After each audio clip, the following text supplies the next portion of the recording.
Welcome once again to the podcast Alan Interviews Emily, the podcast where Alan's wife, who has very interesting things to say, is interviewed by Alan, who's very good at asking questions. Yes, I'm glad you found them interesting. So I'm Alan. I'm Emily. And here we go. So today's podcast, recording, will be about Emily's love of baking. Yes. And Emily, you've described yourself as a baker. You actually have an identical twin, which I think may be a topic for another time, but you've described yourself as the baker and your twin as the cook. Yes, yeah. Though we do both bake and enjoy it, but she tends to make more savory dishes more often, and she's good at them. She is very good at them, I can attest. I've been lucky enough to have both your baking and her cooking, and you're both very good at it. But one thing I was curious about is your earliest memory of baking. Like, when you're a kid, you don't even know what baking is, right? You just know that your parents they just sort of magically food appears, right? Produce food. Yeah. And yeah. Yeah. But do you have a memory of when it first, like, you kind of grasped what food preparation was? Yes, and what the distinction was between having sweets specially made as opposed to having those glorious fish sticks for dinner or mac and cheese out of the box. I remember it was my mom making brownies. Mm-hmm. And it was a recipe called One Bowl Brownies from the Baker's Secret brand box. And my mom would make that not very often, but it was a big deal because she would talk about it beforehand. And then us kids were banished from the kitchen. She would make these brownies and she would follow the recipe that was written on the back of the small chocolate box. And I remember being able to smell the brownies as they were baking. You could smell the chocolatiness and wanted to get into the kitchen. But my mom was in there licking the bowl. Mm.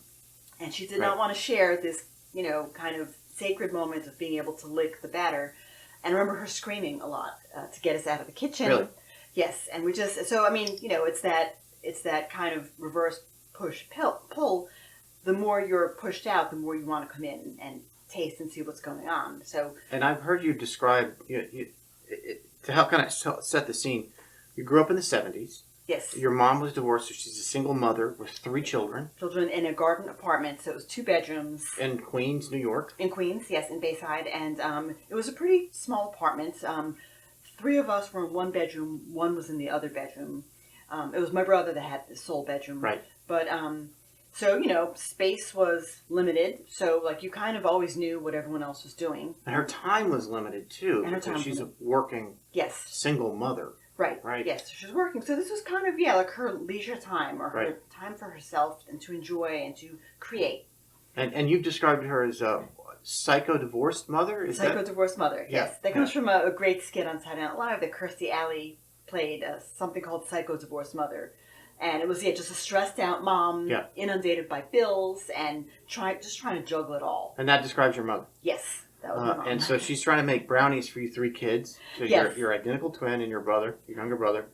And so you remember her. I remember her, kind of amidst all the chaos, finding this space to create these brownies and to enjoy the process. But also at the same time, that window was closing and us kids were kind of infringing on that little space she had. But we also knew that at the end of it, everyone was going to get some brownies. Right. So that was great. And I still distinctly remember the smell of the brownies as they were baking. And it was a butter and chocolate combination. And I've made that same recipe since. And it doesn't taste the same. And I suppose that's a common thing that said, it just doesn't taste the same as in my youth. But to my taste buds, it doesn't. But it is a very wonderful memory, and it was a special time whenever she made those brownies. Yes. But it was also, a kind of an introduction to baking. And when following up with that question, when was it that you yourself realized, hey, I can do this. Like, I can control this process. Yes, that was another glorious moment. I mean, it's that moment when you realize that you can create desserts without having to go out to the supermarket and spend money that you don't have. Right. So you can open the cupboard and just take out the flour, the sugar, the salt, the oil, and you can create something that everyone is going to enjoy and is delicious. Mm-hmm. And I remember coming to that moment when finding in the Joy of Cooking cookbook we had in the house, my mother had handwritten in her mother's cake recipes for a 1-egg cake. And us kids took that recipe and we made it. And it was pretty easy and straightforward.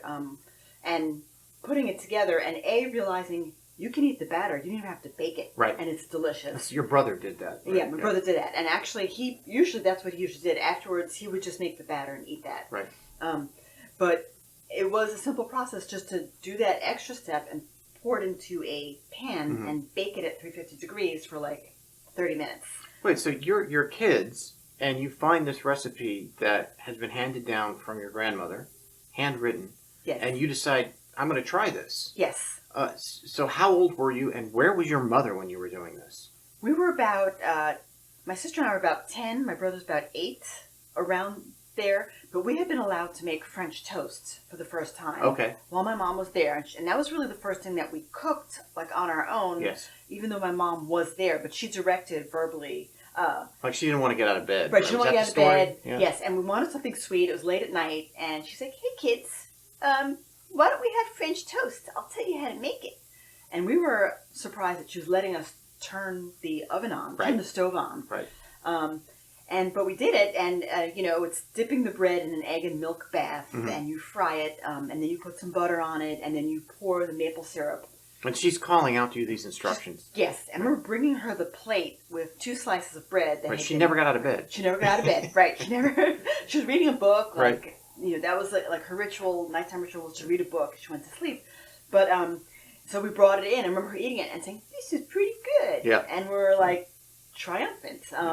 But it was kind of that realization, like, oh, we're allowed to work the stove, be in the kitchen alone, and play with fire. Well, it was the 70s. It was the 70s. Right? I'm surprised that I still have all my fingers. Right. From fireworks and so on. It was a less supervised time. It was. But a more independent time. It was. There are trade-offs. Yes, trade-offs. There's trade-offs. Right. People complain about kids today.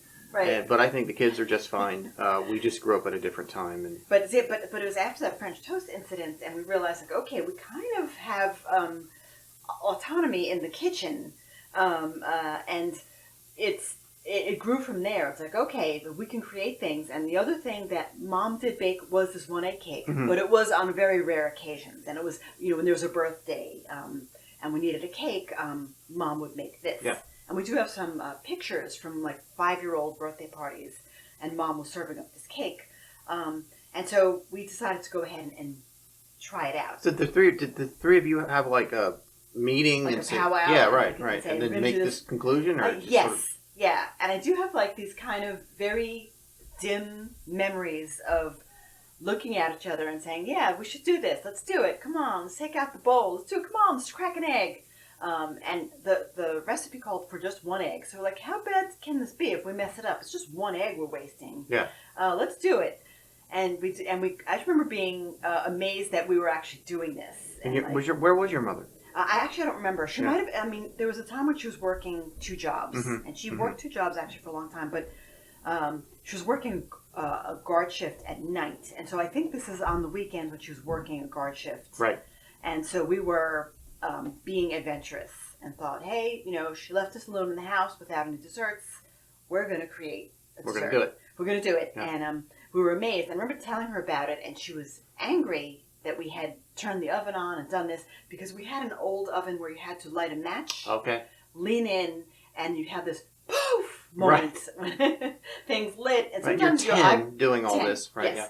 Because sometimes your eyebrows went on fire. Yes. So we went ahead, and it was a very triumphant game changer. So it worked. Yes, you did it. It worked. We did it. We Did made you bake the actual cake, or did you just eat the batter? We baked it. We baked the cake. We baked it, and then the other issue that comes up is cakes need an icing. They need an icing. I was just thinking that. Yes. So I don't remember distinctly what we did on that occasion, but what we ended up doing going forward is there was a very lovely recipe on the back of the Hershey's cocoa powder can that told you how to make a chocolate buttercream icing. And remember, there were 3 different levels of chocolate as you could choose. You could do, I think it was 1/3 of a cup of cocoa. You could do 1/2 a cup of cocoa, or you could go all out and do 2/3 of a cup of cocoa. I'm just going to guess you went all out. Yeah. We sure did. Sure. You know it. and making that recipe, and it called for 6 tablespoons of butter, 2 2/3 cup of confectioner sugar, which is a lot of confectioner sugar, but a lot of these buttercream recipes call for an intense amount of sugar. Yes. And then also called for a little bit of milk and a teaspoon of vanilla extract. Mm-hmm. And again, we had all these items in the house. We made this recipe, and it was so wonderful to be able to create this chocolatey sweetness yourself. Yes. To have that power. It was a moment of empowerment. And the other thing about that icing is you could just make it and put it in a container and eat it and call it chocolate fudge, or call it what you wanted. I've asked you to do that for me because I love icing, and Yes. you've made icing for me and kept it for me, and I've been nibbling on it. Yes, but you tend to like vanilla. Vanilla, yeah, Just that's plain right. vanilla. So yeah, I do that. And it's pretty much a similar recipe of a little bit of some butter and then an intense amount of sugar. Yeah. So that was your first kind of introduction to making something was the French toast that your mom directed from bed because she was a little bit lazy, and then you took matters into your own hand and made this 1 egg cake from your grandmother, and that was pretty straightforward, a pretty simple recipe, right? Yes. But then that kind of, is it safe to say that was kind of the beginning of your love of baking? Yes. It was definitely the time forward that told us that we have the power, we have the knowledge to be able to read these recipes and interpret them and act on them and create these things that can be great enjoyment. I mean, one of the great joys in life, I think, is eating. Yes. Is food. It's true. I like to eat. Yes, yeah, and I like to cook, so it's a great marriage. It's a good pairing. Good pairing. But on the opposite end of the spectrum, then, looking back over your career as a baker, you started with a very simple thing that you made. Yeah. What's one of the most complex things that you've made? I remember distinctly the Lady Baltimore cake. The Lady Baltimore cake. Okay, I don't know what that is. I don't know anything about it. It sounds like it's cake-like. Yes, it is. It's a glorious cake. It's called a silver cake, and that's a cake that has no egg yolks in it. It just has the egg whites, so it makes a white cake or a silver cake. And I came across the recipe in the New York Times Magazine, and there was discussion about it, saying that it was used sometimes as a wedding cake. And I seem to remember they talked about the Carolinas I think in a hotel in North or South Carolina. This cake had a debut, and it was a specialty, and people obviously still make it today, but it is a bit involved. I remember reading the recipe and thinking, I want to make this. I want to try it. And how long ago was this? And this was in the early noughts. Okay, all right. Yeah. So you're a full-fledged adult. You've been baking for a long time. Baking, yes. Right, so you're not a novice. Not a I feel novice. like you can take this on. I take this on with some trepidation. And it might have been 98, 99, but latest early noughts. And but making this, and I just remember it took me about 7 or 8 hours to do this, and it involved heating up sugar and water to make your own syrup, chopped nuts. You made your own meringue, so whipped egg whites. You made 3 different layers of cake, and then assembling it.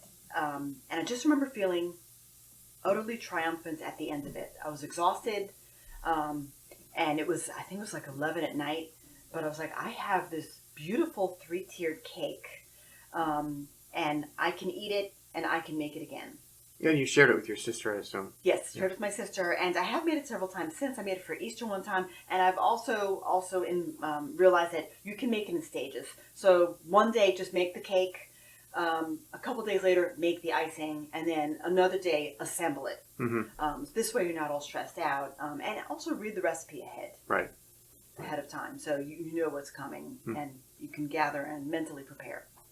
Cool. Wow, that sounds like something that I couldn't do. Yes, actually, I'll make it for you one time if you want. Well, I'd appreciate that, and because I love cake, and maybe I can help. And that's one thing that I've been trying to do lately to become a better house husband. Is I've been trying to learn more about cooking and baking. Yes. We recently made some oatmeal raisin cookies. Yes, I think I asked for that. Yes, and tell them you had an innovative idea. Yeah, well, so we've made it 3 times together. Yes. Yeah, I know you've done it before on your own. The first time I did it, it was just awful. It was just an abomination. And then the second time we did it, it was pretty good. I liked it. Yeah. The third time we made it, we had an apple left over from the previous week's grocery shopping. Yes. And I like apples. Who doesn't like apples? And I thought, what if we not minced, but diced it up into fine little cubes and sprinkled that in the oatmeal raisin cookie batch, the batter. A peeled apple. Yeah, a peeled apple. And it was good. Yes. It was very good. And I think if we have time, we may bake some oatmeal cookies tonight. That's right. Yes. I look forward to that. And your sister... She taste tested also, and she raved about it. And she raved about it. I was happy to have oatmeal cookies. Yes. So speaking of me being a beginning baker and trying to learn more about these things, as an experienced baker, what kind of advice would you have for someone like myself? So I'm very lucky to have you as a teacher, right? But if I didn't have you as a teacher and I just thought I want to learn more about baking, like, what kind of advice would you have for someone who's starting out doing that kind of stuff and maybe is a little intimidated by the process? Oh, yes. I would say look for recipes online for things that you like, flavors that you like. Just Google. I mean, we have the almighty Google. But when you find a recipe for something that you like already or a flavor that you like, read the recipe 2 or 3 times. Okay. To kind of get it in your head what it is that you have to do. Mm-hmm. And then gather your ingredients. And just put your ingredients out on the table, on the counters. You can see where everything is. Mm-hmm. You can locate it for when you have to grab it and measure it out. Isn't there a French term for preparing? I think mise en place. Okay. Yeah, I'm probably saying that wrong. Yeah. But we relatively recently learned that phrase. But it was very helpful for us when we did a couple of cooking classes. Yeah. For making ravioli, making our own pasta. We had everything out. Lay knew where it out. was pre-prepared and so forth, right? Right, have it ready, and that is a great tip. I don't always follow it myself, because sometimes you just are... Well, you know where everything is in the kitchen. Yes, right? Yeah. I don't know where anything is. Like, it's a running joke between us that I don't know where anything is in my own kitchen. Right, So if I'm going to bake something or cook something, I always have... I have to call you for help. But I'm going to put everything out to begin, because I know that if I am trying to find the paprika, I can't, where is it? It quickly becomes very frustrating. Yeah, it does. But it always has a happy ending. Yes, it does. Yes, because it always ends in food. Yep. But yeah, I would say, get your ingredients. And also start with something easy. I would also recommend just buy a brownie mix, a box brownie mix, and make that. Mm-hmm. Because they pretty much just require oil, eggs, maybe butter, maybe water. Make it so you can be triumphant in cooking and baking something. You want to succeed. Yes, right. You want to succeed and see that I can do this.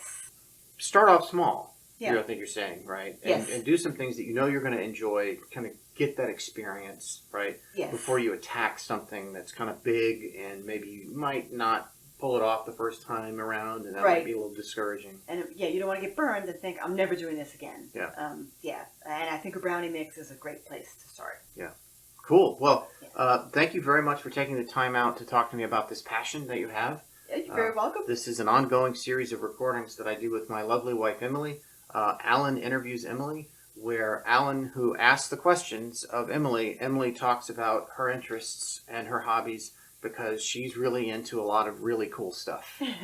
Cool and nerdy.